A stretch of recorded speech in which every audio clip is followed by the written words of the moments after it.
Hello and welcome back to Dollars and Dragons. Today I have with me James D'Amato. If you'd like to introduce yourself to our audience. Hello, heroes. I am James D'Amato. You might recognize my voice from the One Shot podcast or the Campaign Skyjacks podcast. I am the president of the One Shot Podcast Network. I'm also the author of the Ultimate RPG series published by Adams Media, which is an imprint of Simon & Schuster. You know, we actually have to talk about that as well. Let's talk about your books. I completely just spaced on that. We're going to talk about your books as well. Alrighty. Have you had an opportunity to talk about your newest one, your latest one? Not on a podcast yet. No, I don't think so. Okay. And also, we do got to cover your OnlyFans too, because I saw that in your link tree. It doesn't lead anywhere. It's a joke. Okay, so it's funny jokes, and it's mostly because when everybody was doing their link trees, when we all, we're still waiting for Twitter to implode, but when the panic was higher, I looked at everybody's link trees to be like, okay, what's everybody linking? What am I forgetting? What am I leaving out? And so many people had an OnlyFans, and I'm like, well, now I'm left out. I don't have that. You know what, James? There's definitely an audience out there. I'm just letting you know. I do think it's fine. I am inches away at any time from setting up an erotic RPG podcast. The real question is whether the other things that I need to do in the industry, like whether it would make that more difficult. Right. But if there's enough money there, I got to support a family. James, did you know that I run erotic sessions as a game master? That's cool. like I said, I think there is a market for it, for sure. It's just a question of whether or not it is compatible with all of the other responsibilities that I have in the RPG space and world. And also, as somebody who has tried to design content, surrounding erotic themes in RPGs and whatnot, whether you are doing things responsibly or not, there is the same crowd of people that really wants the Hays Code to come back will start saying just truly awful things about you and your work. And it's a question of whether or not the rewards, both monetarily and artistically, for engaging in that are worth stress and hit to your other income streams. So, it's one thing. I'm always like, this would be so cool. It would be very fun. There would be people, but a big headache, which is most creative endeavors. It's a big headache that you accept alongside all of the other cool rewards that come with it. Yeah, there's a lot of, I would say, stigma associated with it, but the reason, and I guess the way that I got started on it, I don't think I've actually talked about this on my podcast yet. Maybe I have. I talk about it in conversation semi-regularly. I don't talk about clients, but I do talk about me doing it now, doing it.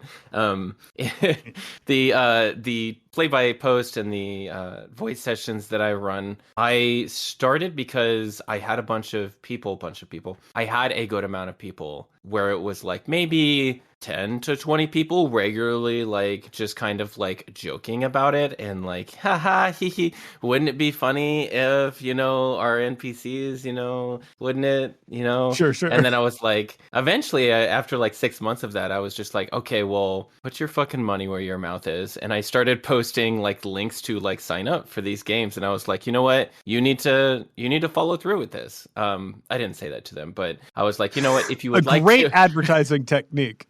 That's the old superliminal advertising. You need to do this now. It exists, therefore you must. But I guess a curiosity that I have about that, is there a particular system that you are using for those? Most of the time, there's no system involved at all. It is a role-playing environment in which it's more akin to, for the text role play, it's more akin to play by post on a message board. If you remember those, sure. I know you and I are from the generation. Old live journal days and whatnot, for sure. Yeah, and for the voice sessions, generally people just request kind of what they would like, and then I sort of build that character and that scene or whatever. I've had everything from like dates to BDSM situations to just sexual encounters or just romantic encounters just in general. So it's not always just sex. I think most of my clients actually are not interested in the sex. They're interested in everything around the sex, and the sex is just a very small component of it. But it's a safe space to sort of explore that. There's definitely a market for it, at least for me. I don't know how that works out for other people. It really depends on how you brand yourself. But I have a very sex positive community, and I think making people feel comfortable enough to even approach you is like, that's a whole thing in of itself. Before you even begin to start advertising, you have to be brand safe enough to be able to do that. Otherwise, you just get random requests. And I'm not really in the business of random requests. Everyone that I currently do these sessions with, I played in a game with, and I like playing with, so there's still that trust that has been built in other places before we go and we do these sessions. Advertising to randoms, there's got to be mutual trust between the client and the performer in that scenario, especially because RPGs, like I think these everything that you've hinted at around this like speaks to something that is very powerful about RPGs, which is the intimacy that is inherent to the format. And I would say that, yeah, it makes total sense to me that people are like not just interested in the sex, but interested in the idea of romance and intimate connection and exploring that through different characters and forms, because that's something that RPGs can do.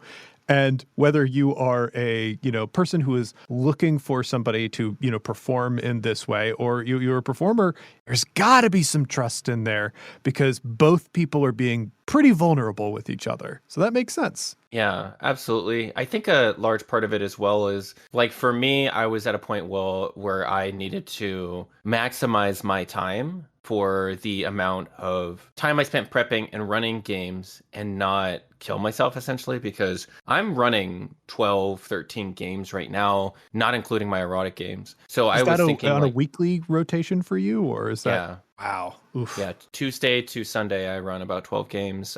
Sometimes it's down as low as like 10 if I have a couple cancellations. But it depends on if I run one-shots and stuff like that. I would say at least 10 regular campaigns, and then I'm starting up a couple to be regular. In the meantime, I've got one-shots going and like sort of rotating through that, because sometimes tables die down and like you have to replace them and find a new, new campaign to run.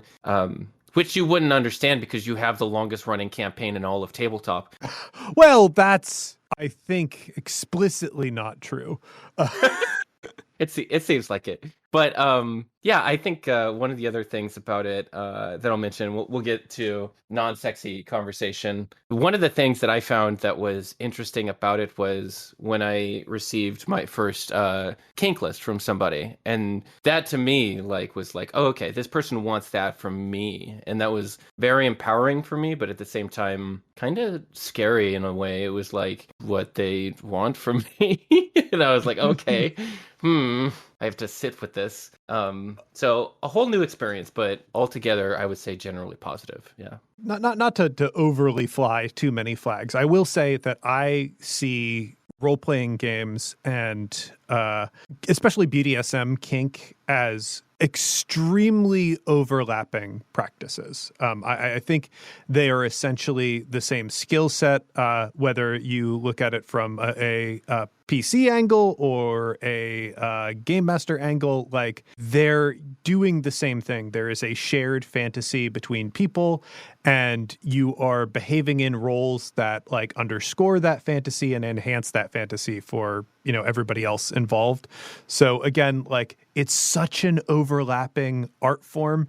It makes total sense to me that this is the sort of thing that like people would seek out. And those kink lists, like, they're so, it feels a lot like session zero prep that you get for a lot of different stuff that you do in the role-playing world. Yeah, absolutely. And for me, as far as like a business proposition, like if I could just do kink roleplay, I would ditch all my other campaigns, because I could just work 1 or 2 hours a day and then like be done and just like, that's it. Because the rate for it is so high, because it is specialized work, and this is part of like the supply and demand thing. I have been doing this sort of play for so many years now, like over 15 years, in which I have been engaging erotic play at some level for either back in the day, like MUDs, and then like play by post and like that sort of in writing. And I think that it's definitely a specialized skill set that you have to be able to sort of keep, especially on these one-on-one games, you have to be able to keep the energy high and then keep things moving in a certain direction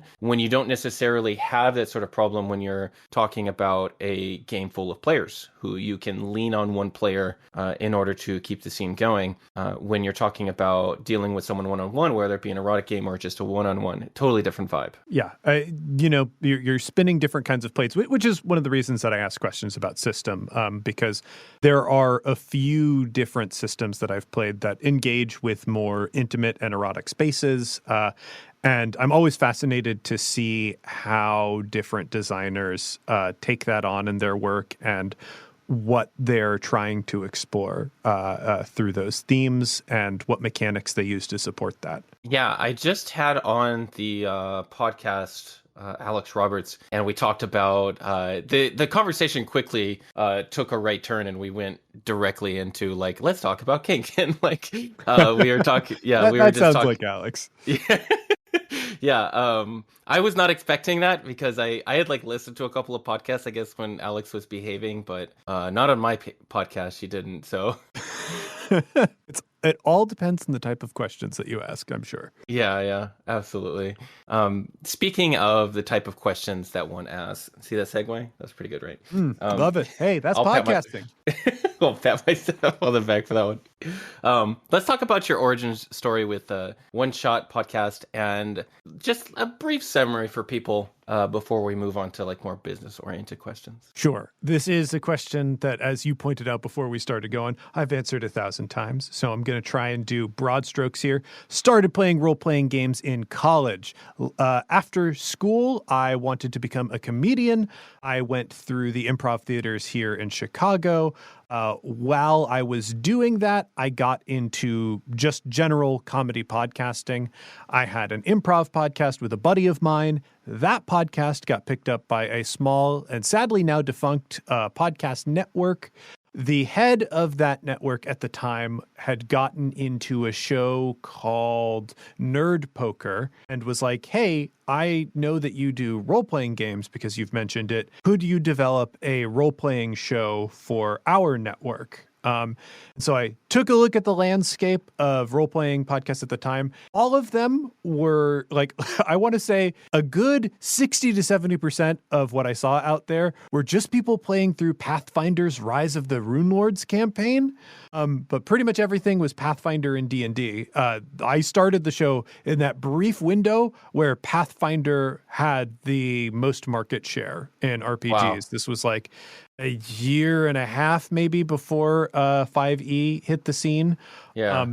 But like that was kind of it. So I decided, because I had a wonderful experience in college of having a club that played many different role-playing games and introduced different club members to different role-playing games. I was like, well, role-playing could be so much more than just Dungeons and Dragons. So what I would like to do is feature as many different games as possible. And I came up with a one-shot concept where we have a single recording of a role-playing system. We break that up into hour-long episodes, and we just go through as many systems as possible. And usually we hit about 2 systems a month. And we've been doing that now for 10 years. 10 fucking years. Oh my God. Yeah. Oh my God. I need to sit with that for a moment. 10 years. What was I doing 10 years ago? You're sitting with it. I'm sitting with it. Wow. Okay, let's talk about the One Shot Network and like your role as president. What is it that you actually do? And I don't mean that in an insulting way. No, hey, great question. Good question. Because I cannot imagine that any of the podcasts that are in this space look the same. I think that role is kind of different for everyone because of how spread out like the field of actual play is. Like there are so many actual plays that are like, hey, we are literally just friends with microphones. And now there are also, multi-million-dollar endeavors. So that runs a huge gambit. What I do as president of One Shot, the primary thing that I have to do is keep the plates spinning that fuel our tentpole shows. One Shot and Campaign make orders of magnitude more money than everyone else on the network. Our network operates more like a co-op than it does a traditional media studio. Mostly what we do is connect podcasters with the resources that they would need to produce their shows and produce their shows with a better foundation than they would if they were doing it independently. So One Shot will cover hosting costs for podcasts coming on our network. We have access to things like a sound effects and background music library. We have a shared Twitch channel that anybody can stream to. So, most of the shows that we adopt are shows that I see some potential in, or have a unique pitch, or, in some cases, I think are filling a very real and needed role within the RPG landscape, because our core ethos over at One Shot is to make games more accessible and inclusive and do that in an entertaining way. Accessible meaning we want more people to find the role-playing hobby because it, made such a wonderful difference in my life. I truly love it as an art form, and I feel like I could have very easily gone my entire life and never played a role-playing game. And, that thought to me is tragic. I want to do whatever it takes to make it easier for people to get into role-playing. And one of the ways I'm doing that is by producing shows like One Shot, where we show off the different things a role-playing game can be, so people have more chances to get into it. So that first step is a little easier. And, inclusive and diverse is we kind of want it to be a safe place for people to be and be a place where people can see themselves doing that. And when we have the opportunity to use our resources to help facilitate that, we do. As president of the network, I have to keep One Shot and Campaign as successful enterprises because that's where all the money comes from. If those shows are not coming out, if those shows are not coming out in a successful way, I don't have the money to pay for the sound archive or keep the studio running or pay the people that edit programs and whatnot. Things start to fall apart and collapse. So primary things are just running podcasts. However, there's a lot of behind the scenes business stuff that people don't see. I talk about paying editors and whatnot, somebody's got to be running the books for that. Somebody has to be maintaining the bank account. Someone has to be projecting, how what we can accomplish and what we are likely to get back from it. We've got a wonderful production on our network, an all ages actual play podcast called Skyjack's Courier's Call. That has to be funded through Kickstarter every year. And while I don't personally run the Kickstarter, now the Courier's Call team has gotten much better about getting things up and running. I help promote that. I help budget things out to make sure that it will be paying the performers in a fair way and be profitable for the network so that we can keep making it without hemorrhaging money on it. All of these different little jobs are things that are related to it. It's not that I have a regular week, because some weeks I am responsible for recording audio. Some weeks I am responsible for, managing huge logistical scheduling challenges. Right now I am in the middle of coordinating a lot of live appearances, and especially leading up to live appearances at Gen Con this year. A lot of these live appearances aren't exactly voluntary.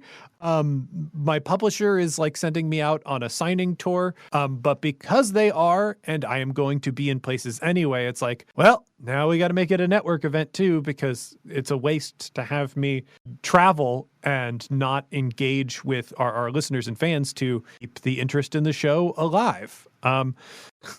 Recently, I've also had to go through the huge operation of moving our host to a new host because it provides us with more opportunities as a network to allow shows to promote themselves and grow. and get access to advertising revenue.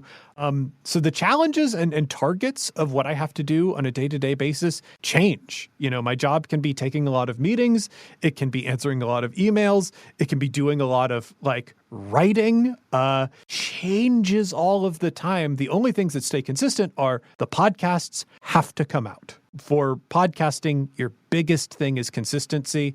It's something that people rely on. When I had a day job, when I had a commute that was about 30 minutes each way, well, more like 40 minutes each way to and from work, I needed my weekly podcasts to get through that commute. It was a huge part of my day. It weren't there. It did feel like a bummer.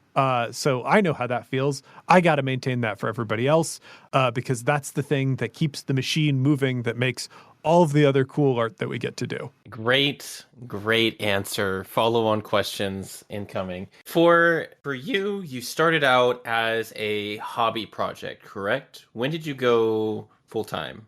So I wouldn't even call the way that we started out a hobby project necessarily, because we were part of a, podcast network. This is a show that was asked to be developed as part of this network. The network which was called Peaches and Hot Sauce, the aim was always to make entertainment products that could become profitable. When we first sat down with our improv podcast and we're talking about things, we were talking about merchandising rights and live shows, and we barely had 300 listeners. So we had a lot of ambitions around what we were doing. And those ambitions were definitely around One Shot when we started it, but it was certainly not a profitable enterprise when we started out doing it. And it did not become a thing that made money, I want to say, until probably the latter half of 2014 when we launched our Patreon, though it might have even been all the way at 2015. We did that, and I started to transition into full-time around 2016. At the time, I was a travel agent for my day job. And the way that transition started, once the Patreon was up and actually started earning money, I slowly went back to 4 days a week at my day job until finally it was 2 days a week at my day job. I had a very wonderful and permissive day job situation where I was still getting health insurance for working 2 days a week, which just incredible. But it eventually reached the point where my responsibilities at One Shot, even having those 2 days a week was just too much. And I fully needed to create an exit for myself and figure out a way to budget my life that I could survive, because the Patreon money was not enough two people to work it. And at the time, myself and the person that I co-founded One Shot with, Cat Cool, there was not enough money between the two of us to support the two of us. So there were my job now is working multiple jobs, and started with, we got to invent more work and more ways to get income, because working in a creative field like this, being self-employed, means doing more than one job. Yeah, absolutely. That's one of the major things that I believe people find to be a shock whenever they get into any sort of performance art or anything like that. They are thinking to themselves, I'll just show up, I'll be really funny. That's not enough. You gotta show up to the table with a lot of other skills a lot of the time, because these teams are so small and you just don't have the budget normally to hire a third person. You just have to have someone on the team be your editor, or be the person that is doing the advertising, or doing the scheduling meetings, like you said. All of that stuff, it's busy work, or it's administrative work. It's not sexy, but it's got to get done if things need to happen for the podcast. It's one of the first things that I will probably hire out for, is getting an assistant to schedule meetings and stuff like that. Eventually, that's the dream in 2023, is to hire an assistant for me. So if you're out there and you want to be an assistant, especially with a slate like yours, I have to imagine logistics is one of the biggest parts. But I do want to point out explicitly, yes, being president of One Shot does mean I'm wearing multiple hats and have to have multiple skill sets. But I do literally mean having two different jobs because while I do make a portion of my income through One Shot's Patreon, it is not even the majority of my income. Most of my income these days comes from the royalties on the books that I write. And while those are synergistic jobs, they're different. You know, I could probably be writing more books if I was not producing the podcasts, or producing more podcasts if I were not writing books. But without both of those things in tandem, I could not make this existence work. Yeah, absolutely. I love that you've segued so beautifully into diversifying your income, and we're going to talk about it. Okay, so as an entrepreneur, as a freelancer, one of the best things that you can do is diversifying your income. You can overload yourself with too many disparate things that don't interwork together. But if you can find something like James is talking about that sort of cooperatively help each other, or they're within the same niche to where your audience for your podcast is also going to be interested in your book, or for instance, like you're developing an RPG, system or game or something like that. Those are two things that work together. Let's talk about your latest book. Let's get into it. Yeah. Well, I want to, before we actually get into that, and I do want to do it because I need to promo these things, I want to mention, because we're talking about the business side of this, let's dig in a little bit deeper than simply saying diversify income or anything like that, because I don't think that diversify income is a helpful ethos. I think as a freelancer or a creative professional, there are really two structures of income that you need to land in order to make a sustainable move to having your full-time job be a creative endeavor. That is reliable income, knowing, hey, I have exactly this much money coming at exactly this time, because that helps you budget, that helps you know that your bases are covered. Passive income. Passive income is something that you can make based on work that you have already done that will continue to pay off, even if it is in, smaller amounts, or you have to continually do things that provide passive income. But if you actively have to engage in everything that is making you money, I think you are destined to burn out and have things fall apart, because it is too much of a rat race to be a freelancer and have that be your only existence. So what do I mean by this? If you are a writer, say, if your income, if you get a contract that, we're paying you $5,000 for this many words, and that is a ludicrous amount of money for the RPG field. I'm just pulled it out of nowhere. If you get that contract, that money has a definite value. It is just the $5,000. It's not going to be any more. That's not passive income. Is it a great payday? Should you take that job? Yes and yes. You can't have your job be, well, I'll just get $5,000 gigs all the time. You are probably working very, very hard to hit whatever deadlines or whatever word counts are getting you that 5K. You can't build a life on that. Now, if you get something that provides you royalties, that means the work that you do then is going to be paying you out for years to come. That is sadly not a very common practice in role-playing publishing, and not even sad. It's infuriating that it is, but finding those royalty structures, finding things that I did this once so I can have consistent income for a few years, that is the key to making it. Avery Alder talks all the time about how Monster Hearts and A Quiet Year are these two, big projects that were hits and have become a passive income thing, because all she needs to do to make money off of them is occasionally do some promo stuff and keep printing and distributing copies of those books. That allows her to do other stuff. So if you want to be in a professional space, you got to have passive income, and you've got to have income that is somehow reliable that you can plan and budget around. And when we talk about the synergistic stuff that my books and podcasts provide, that's the duality. with One Shot. It's not a lot of money that I am able to take out of the One Shot network. I can reveal here, I get $18,000 a year from One Shot. I had recently said that Casey Tony is the second highest paid person on One Shot, and I realized that is actually inaccurate. Casey is the third because Tracy Barnett makes exactly the same amount of money as I do, and Tracy is our project manager. We both get $18,000 a year.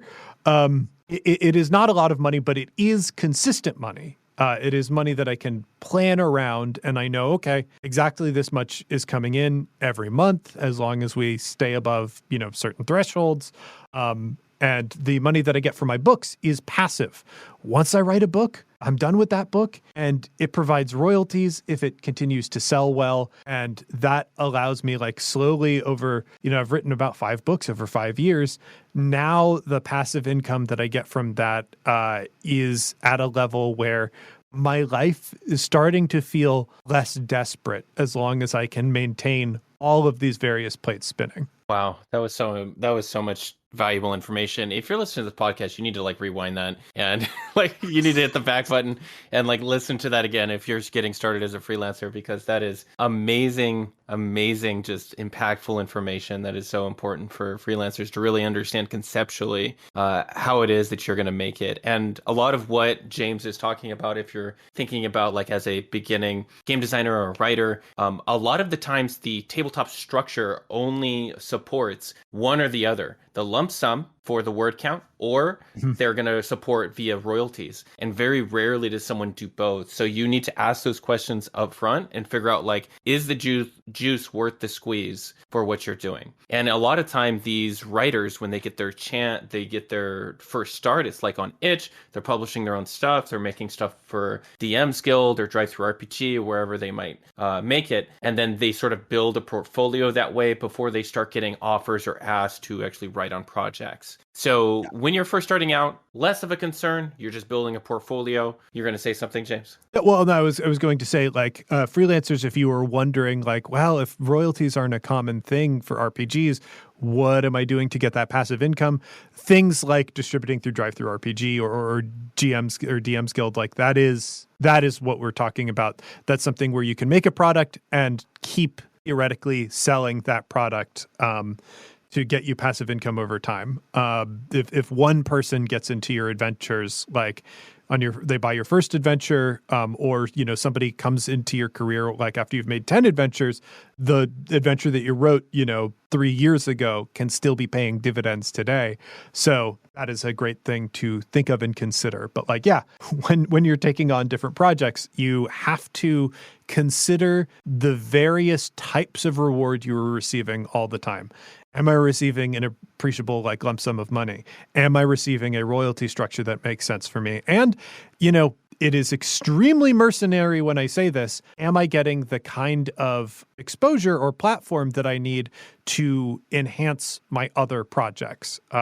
There is a lot of extremely well-earned criticism on the idea of, doing something for exposure.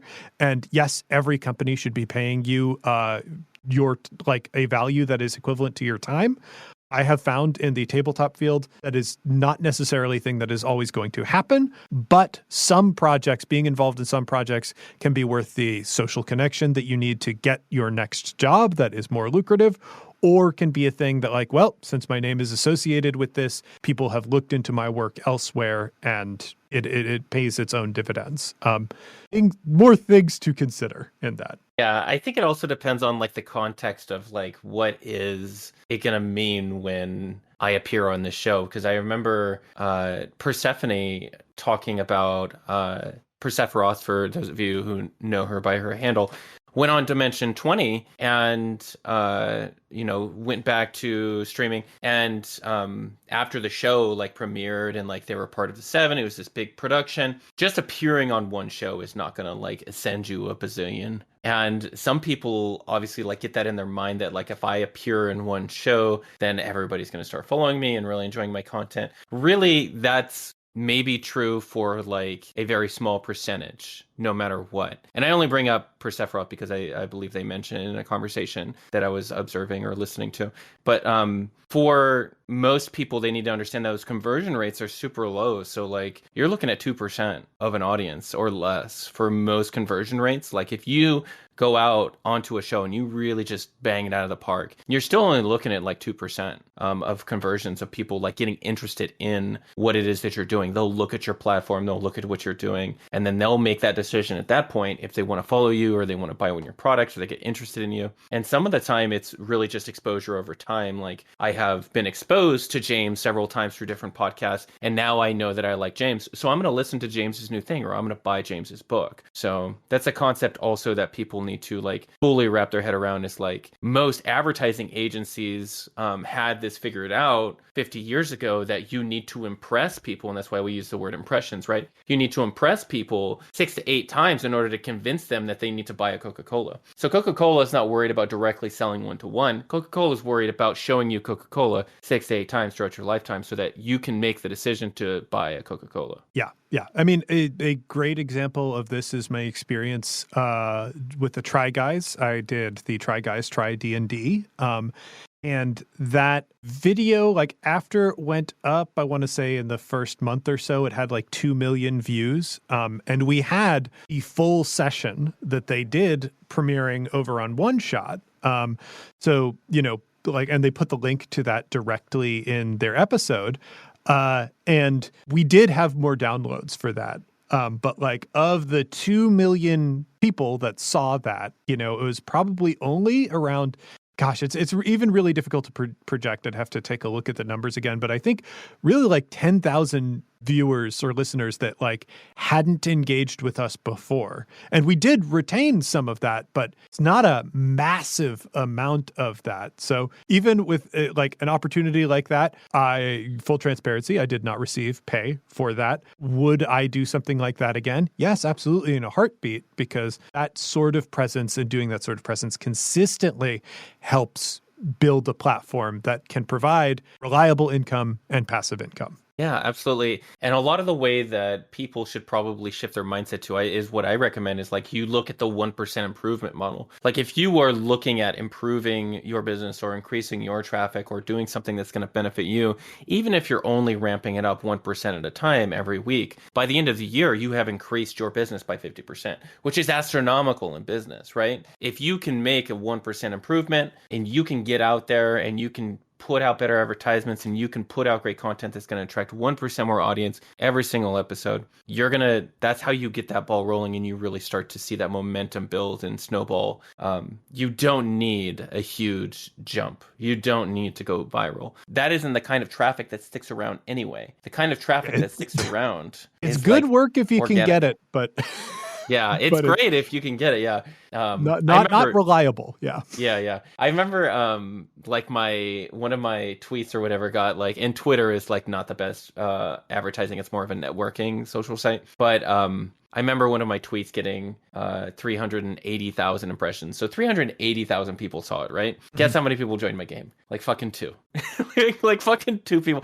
Because and they told me like directly, it's like, hey, I saw your tweet. I want to play, Strahd with you. I want to play in Barovia with you. And I was like, okay, cool. And that was it. So I do often now, because I've had this Twitter presence like grow over the past year, I do have people now who join my games and say, hey, I've been following you on Twitter for months and months. But it takes a long time to sort of build that up in order to build momentum for yourself in order to get that traffic. I would say a minority of the players that I get though are from like my social presence or appearances that I do in other places. It's really about making sure that your advertising or your product is really good, because that's what people are there to buy or to consume. Is the product good? Was I convinced to go check this out somewhere else? Or you just tell them that they have to. It's just we established at the start of the program, that's how you do it. And speaking of, and here I am doing my transitions as a podcaster. Speaking of things that you have to do, let's talk about my books.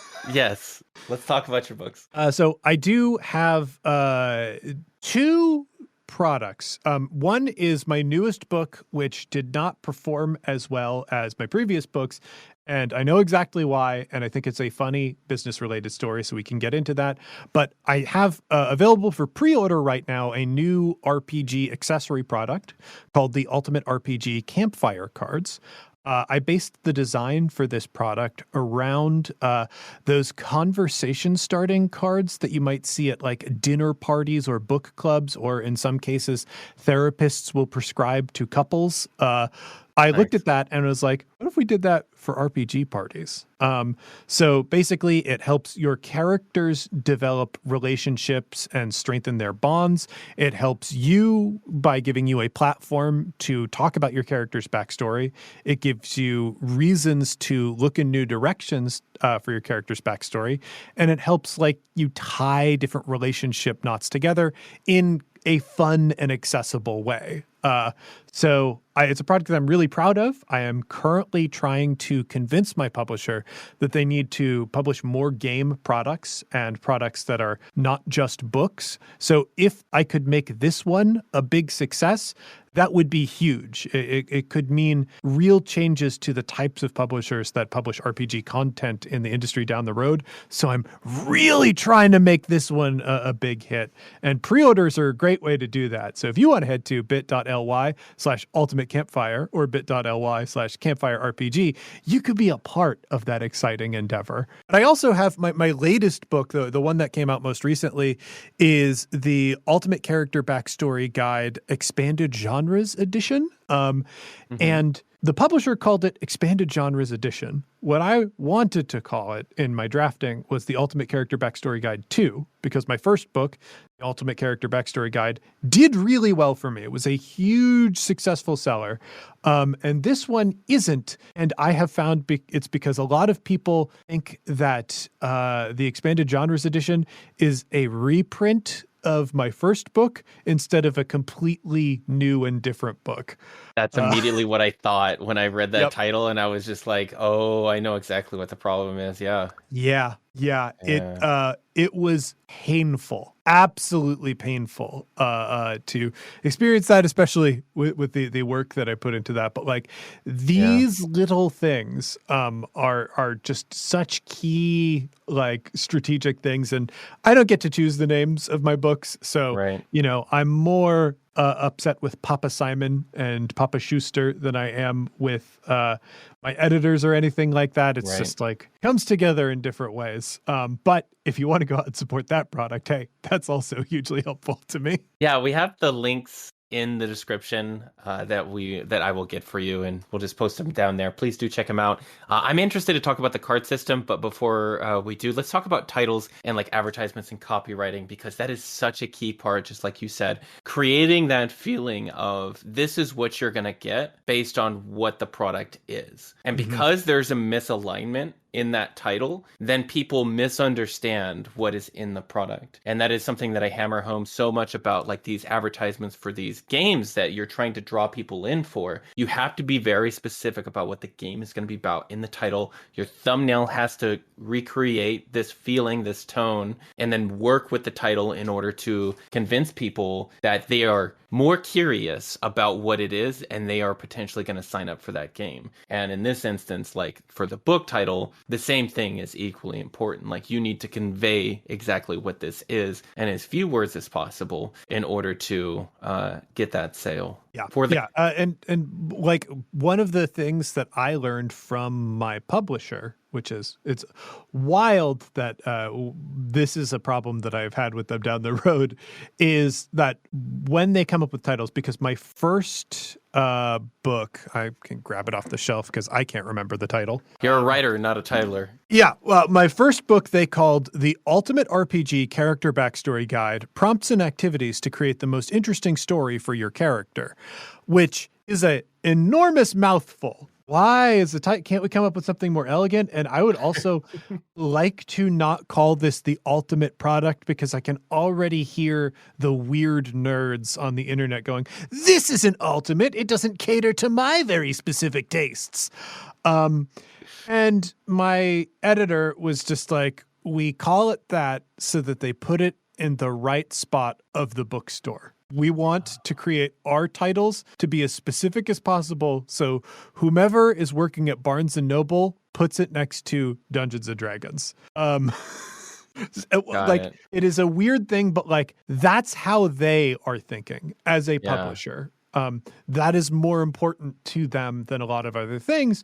And like all things in game design, every choice that you make, that you put into a system, is strategic and produces a specific effect. So when you are titling something or subtitling something or describing something, you are performing a specific act of game design that will have specific results, whether you intend that or not. So I always advise, have intention around choices that you make and the things that you are doing. Absolutely. God, James, you don't listen to my podcast, do you? I talk about being intentional so much with people that I work with for advertising. It's so important you are intentional, because if you go and you change stuff or you alter stuff or you adjust your advertisement in a certain way and you're not being intentional and you're not being intentional with the way that you spend your time, you're not being effective. You're not being efficient. And you also don't know if what you're doing is working through luck or if it's because you've refined it and you've actually been intentional with your efforts. Yeah. I mean, I talk about that in the Ultimate Gameplay Guide, but applying it to how to run role-playing games and improve your skills alongside that. Intention is important. And much like that old children's book, The Math Curse, you can look at game design as something that is literally a part of every facet of your life already. All things in life are systems. You are participating in systems, whether you recognize them or not. But if you recognize them, you can maybe take advantage of their little wheels and levers to work in a way to produce the results that you would prefer to see. So all things can be done with intention. And if it depends, if like it's a huge factor on whether or not you put food on the table and make your rent at the end of the month, then yeah, bud, put a little bit of intention behind what you're doing when you make a choice. I know it is exhausting a lot of the time. I don't want to have to write another author bio again in my life, but I have to. Unfortunately, yeah. I always hate writing my own bio too. I don't know. There's something about writing bios that's just awful. It's just like, then I did this other cool stuff. Then I did this other cool stuff. And then. Yeah. Well, you have to ask yourself the question, the horrible existential question of who am I? Which inevitably leads you to go, I'm no one. I have nothing. I'm lucky to be here. That's who I am. Anytime you read an author bio that says like lives with their spouse and dog in whatever city, that's them just trying to fill lines because they've realized there's nothing else for life. They've gone through the existential crisis of I'm nothing, I'm no one. Oh, these are the most valuable things in my life. I will simply mention that as well. Yeah. Oh my gosh, that's so fucking true. It's just like I've got like a sentence or two more that I need. I have to hit the character limit here. I have to hit the word count. But speaking of paying bills and existential crises, let's talk about the Ultimate RPG Campfire card deck, because I'm very interested in this because it reminds me of how people are shifting more towards intimate take using tools in order to sort of engage more deeply with one another at the table between our characters and sort of exploring that in a way with these tools that sort of like creates the social lubricant, if you will. It's so interesting that you frame that as a shift because, in my opinion, that's what role-playing game is. It's a system that facilitates a particular type of intimacy and story. You know, in Dungeons and Dragons, the important information is how hard do you hit something and what do you hit it with? Like, but the system itself is facilitating that and turning it from, you know, the playground game where somebody decides, well, I have an invincible shield that blocks everything. And Dungeons and Dragons, well, there is an invincible shield that blocks everything, but it's a 9th level spell, so you don't have it. Like, this is just introducing like other systems to games. And like, frankly, these systems have been appearing in games for decades. They haven't traditionally been Dungeons and Dragons. So a lot of people like look at this and go, wow, I can't believe that we're facilitating this for the first time. It's like, we have been doing it for decades. But it is now appearing in a popular game. So I understand where the hesitation comes from there. Yeah, it is. It's definitely a D&D thing where everybody just assumes this culture and assumes this like normative behavior when they come to the table, because it is primarily something that was taught or handed down in like from orator to orator. Didn't really learn how to run the game by like reading the game master guide like you. I mean, used to. Famously, the first edition of Dungeons and Dragons does not mention at all, does not teach you how to actually play the game. So for this card deck, I'm very curious about it. So 50 unique and interesting question cards to spark discussion, inspiration, and collaboration. 150. 150? Oh, okay. They did it wrong on the website. They only have 50 listed on the website. Ooh. Damn. Well, so the description is wrong. We're done without attention. I'll have to send an email to my editor after this. I'm gonna send you the link right now. It's so it's labeled correctly in the subtitle, but not the about the book. The about the book is incorrect. Yeah. Okay, so that being said, 150. So as a game master, as a professional game master, why would you recommend, what's your pitch for me to pick this up, or anyone who is a professional game master? So like a few different things that this product can fill. First is, let's say you've got a session where not everybody is showing up to the table. Now, a lot of people in that circumstance, and I would say, don't cancel. It is so hard to keep a game going, and you really just need 2 missed sessions for a game to completely fall apart.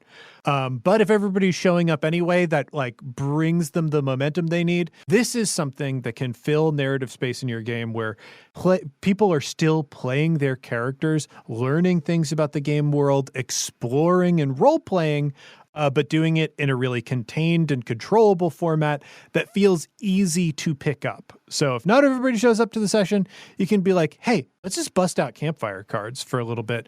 Our characters will get closer with each other. We'll have an opportunity to reveal, more secrets and whatnot about our backstories, and explore things that we have not yet explored in our game world and characters. So it makes that sort of role-playing session very easy, and the sort of thing where you don't need to prepare. You can simply pick up a deck of cards and deal some out, and you're good to go. The other thing I would say is every role-playing experience that I have had, it felt like all the players were invested in all of the characters, and all of the characters really had a strong reason to be together and be working together. All of those experiences were more fun than just going off of the base assumptions of how D&D is supposed to work. Well, we're supposed to be interested in taking out the big bad evil guy. We're supposed to be interested in acquiring more power and treasure. Or even I have this very specific vision for my character story and I would like to pursue it. And that's why I come to the table every week. If you have players who are invested in each other's stories and want to further each other's stories or get tangled up in each other's stories, it gets easier and more fun as a player and a game master to experience the kind of things that you most want to see and experience in the game. And this product is designed to entangle characters in that way, designed to spark interest, curiosity, and excitement about the other characters at the table. But it's designed to do that in a way that is easy, you don't have to think about, and is so like I am just taking advantage of game mechanics, extant game mechanics that are out there that people use to increase intimacy in their real lives, and just applying that to RPGs because like it's another little lever that you as a game master or even as a player can pull to add something to your game. I based the design of the product not just on like those cards, but also on games like For the Queen that are specifically driven by questions. And in fact, this product specifically, Alex Roberts was brought in as a consultant for these questions. So I know they're really tight. I know they're really well thought through. And I know they do a good job at driving at these specific points and providing people the platforms they need to build. And again, it's all, let's lay back. Let's let the cards do most of the work. They're going to ask the questions and the answers to us will be obvious and the follow-up questions will flow. That's why you want to pick it up, because it's great and fun. I have pre-ordered it while you were talking about it. I was just like, okay, you got me in like the first like 3 sentences. So I think it's going to be a great tool. I'm looking forward to it. It looks like it ships in August of this year. So it's August of this year. So might be out. I think it's after Gen Con, but okay, it'll be around. It'll be around. Yeah. Are you going to bring a set with you to Gen Con? I hope to. It all depends on the printing and shipping schedule over at Papa Simon and Papa Schuster's workshop on the South Pole. They've got to hand bind all of these books and cards and Did you say ship they them work out. at the South Pole? Like they're Yeah, exactly. Well, they work for Atnus, the anti-Santa, who's got a workshop full of surly ogres. But yeah, it depends on how quickly they can print the product and get it shipped out. Sometimes I receive my copies of something after it is already on shelves elsewhere. Gotcha. Yeah. I will hopefully have copies of it at Gen Con. Yeah, I would love to see it. I will be at Gen Con tentatively. I am one of Kobold Press's GMs that's going to be playtesting Black Flag. So if you wanted to play Black Flag, Kobold Press is running those playtesting games there. I will be one of the GMs along with a few of my friends. And yeah, I don't know what else I'm really doing at Gen Con. I don't really have any, because last time I went, I was a panelist and then I ran some games for Kobold Press. But I don't work for Kobold Press. I just have been like sort of involved in like their shows and stuff. So not an employee, just a very thankful person to have received the patronage from the Kobold. In my time, they're wonderful to work with. I love Kobold Press. So, yeah, I hope to see you there, actually. If we're both going to be there, that'd be great. Yeah. I will be there doing events for my books, which we are touring around this RPG-themed game show with prizes for the audience. I'm working with Jeff and John from System Mastery and the Adams Media Dungeon Meister brand. So you can check that out and probably get some free books. I'll also be doing live shows for Campaign Skyjacks, our big flagship podcast that's about queer pirates in a setting that's inspired by the music of the Decemberists. Really, really weird pitch for a show there, but I promise it's very good. We're going to be doing those live shows at Gen Con. And I am also going to be doing some sort of work with the folks from Together Studios. That is Keith Baker, like games that he does with his wife, Jen.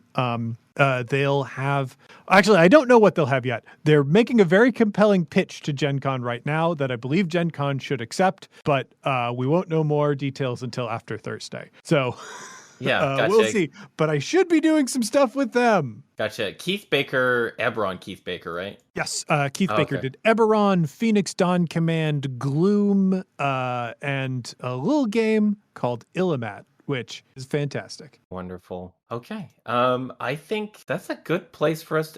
What else would you like to talk about? Because I feel like there's so much information in this podcast. The time has really flown by. Do you have anything else that you'd like to bring up or mention? I don't know. Did you do listener questions? We could hit some of those. I forget about my listeners. Okay, yeah, we do have listener questions. Thank you for reminding me, because I definitely started a thread just for you. Okay, so I haven't even read these yet. Let me make sure that these are appropriate first. 1 second. Trying to imagine what would be inappropriate. Why is the link to your OnlyFans broken? Well, these questions are from Nate. How much did your comedy improv background shape your approach to role playing? I would say tremendously. Improv and role playing are also very closely related arts. So if we're keeping score of arts that I consider essentially exactly the same as role playing games, it is improv and BDSM. But for role playing games, I consider them to be essentially very robust improv forms. They provide rules that make it easier to do scene work. That's it. If you follow them, I think they're pretty complex and fascinating scenes that you do. But if you are a good improviser, if you've worked through an improv theater to have skills, you get trained up in thinking about what you're doing in a particular way that I think leads to being a more pleasing product to observe. When I went through Second City and IO, they were constantly drilling into our heads like the reason that we're developing these skills, that we're working on building on each other's ideas, is it creates a interesting experience for an audience to observe. Like it is a cool artistic product, an expression that you are doing. And role-playing games don't often frame themselves that way. And so I think they don't always produce like the actual play experience. A lot of people on Twitter will gripe about something like the Matt Mercer effect or whatever. Like some people are now calling it the Brennan Mulligan effect of like, oh, I wish the things that I saw in actual play, like that's not going to be my experience at the table. It's like, well, it's how you are looking at what you are doing, what your goals are.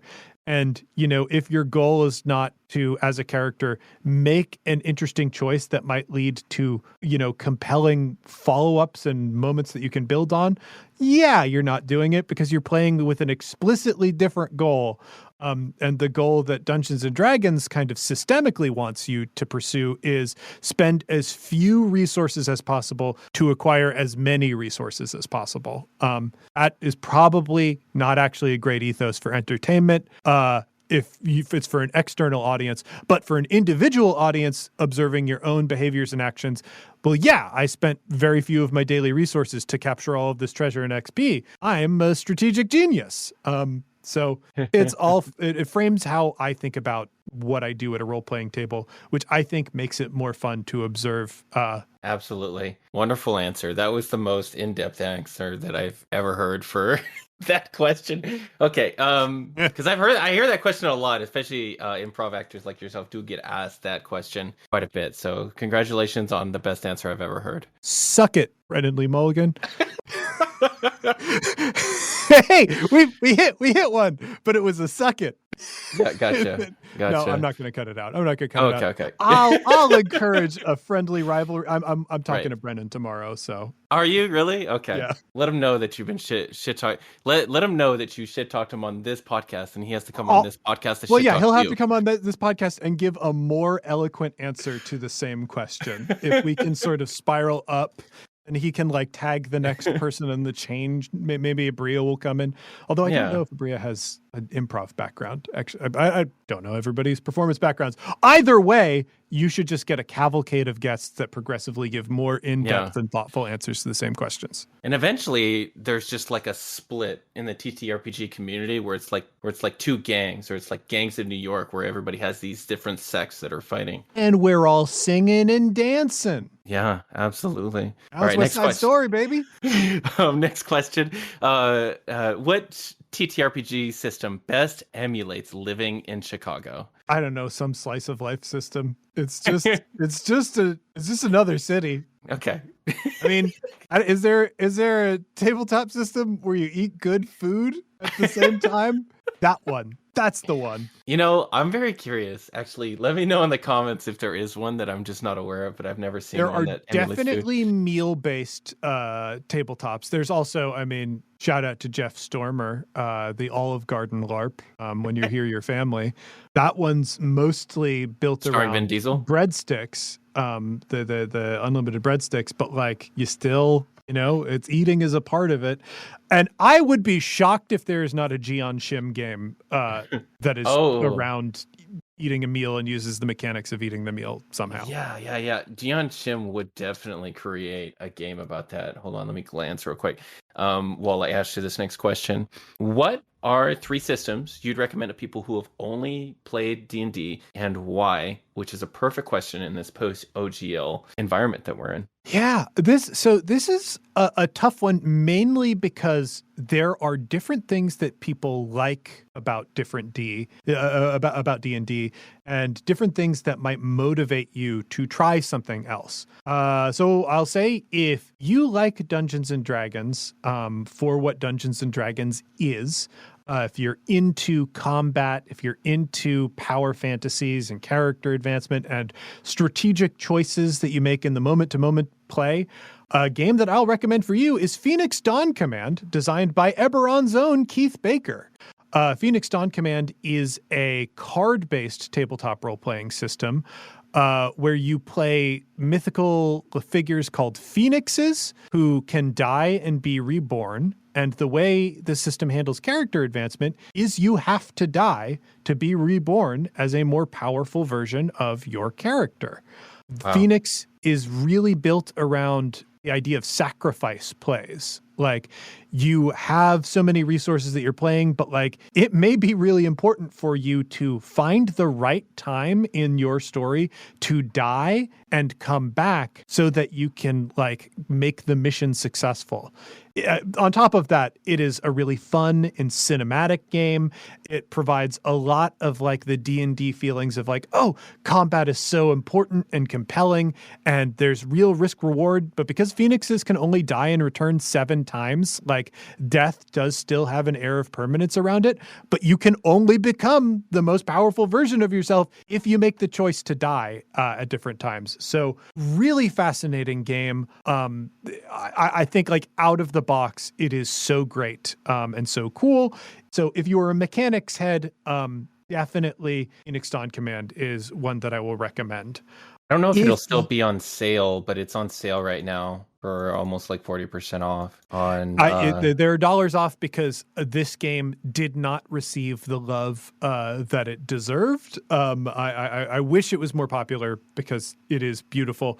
There's maybe I can't remember. I played this game when it was still in development. Division might be part of how armor works, and that might be working against the system a little bit.